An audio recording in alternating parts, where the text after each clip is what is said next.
بسم اللہ الرحمن الرحیم۔ شروع اللہ کا نام لے کر جو بڑا مہربان نہایت رحم والا ہے۔ ورحمۃ اللہ وبرکاتہ۔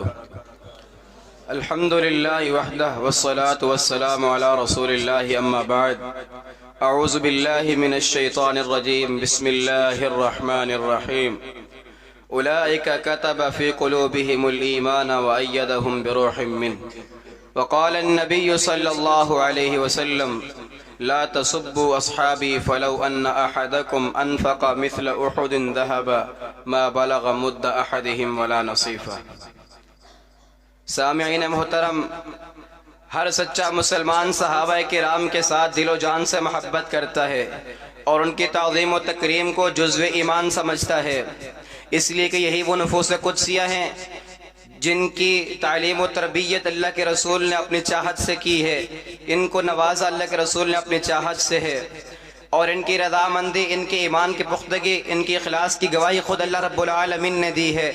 جس طرح قرآن کی تفسیر و تعبیر آپ علیہ السلام کی سیرت کے بغیر مکمل نہیں ہو سکتی، اسی طرح آپ علیہ السلام کی سیرت طیبہ کی تعبیر و تعبیر، تفسیر و تعبیر صحابہ کرام کے کردار و عمل کے بغیر ممکن نہیں ہو سکتی۔ ارے کون سا موقع ہے جہاں اللہ کے رسول تو ہیں مگر صحابہ کرام نہیں ہیں؟ یہ صحابہ کرام ہی تو ہیں اللہ کے رسول کے مبلغ بنے، یہ صحابہ کرام اللہ کے رسول کے سفیر بنے، انہی کے توسط سے امت مسلمہ تک اللہ کے رسول کا دین پہنچا۔ یہ پوری امت کے محسن یہ صحابہ کرام کہلائے، اس لیے سچے امتی کی آنکھیں ان کا نام سنتے ہی ان کے ادب و احترام میں جھک جاتی ہیں۔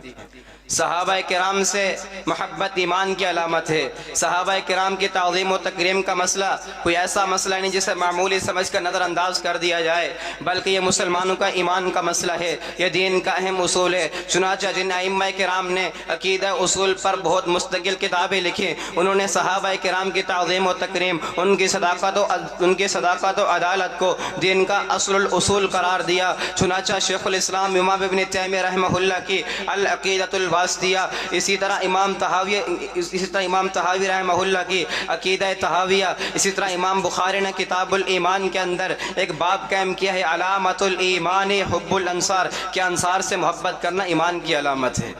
سارے صحابہ کرام مومن ہیں۔ اللہ تبارک و تعالی نے فرمایا لقد رضی اللہ عن المؤمنین اذ یبایعونک تحت الشجرہ۔ اسی طرح ایک اور مقام پر فرمایا اولئک کتب فی قلوبہم الایمان وأیدہم بروح منہ۔ سارے صحابہ کرام جنتی ہیں۔ اللہ تعالیٰ نے صحابہ کرام کی قسمتوں کے بارے میں فیصلہ کرتے ہوئے فرمایا لا یستوی القاعدون منکم غیر اولی الضرر والمجاہدون فی سبیل اللہ۔ اسی آیت کے آخر میں فرمایا وکلا وعد اللہ الحسنی۔ ایک اور مقام پر فرمایا لا یستوی منکم من انفق من قبل الفتح وقاتل۔ اسی آیت کے آخر میں فرمایا وکلا وعد اللہ الحسنی۔ اسی طرح ایک اور مقام پر فرمایا رضی اللہ عنہم ورضوا عنہ۔ یہ صحابہ کرام کی عظمت اور فضیلت ہے۔ اسی طرح امام احمد بن حنبل سے پوچھا گیا کہ سیدنا معاویہ رضی اللہ عنہ افضل ہیں یا عمر بن عبدالعزیز رحمہ اللہ افضل ہیں؟ انہوں نے کہا معاویۃ افضل لسنا باصحاب رسول اللہ صلی اللہ لسنا نقیس باصحاب رسول اللہ صلی اللہ علیہ وسلم احدا، کہ ہم صحابہ کرام پر کسی کو فوقیت دینے کو تیار ہی نہیں ہیں۔ اللہ تبارک و تعالیٰ سے دعا ہے کہ ہمیں صحابہ کرام کے نقش قدم پر چلنے کی توفیق عطا فرمائے۔ وما علینا الا البلاغ المبین۔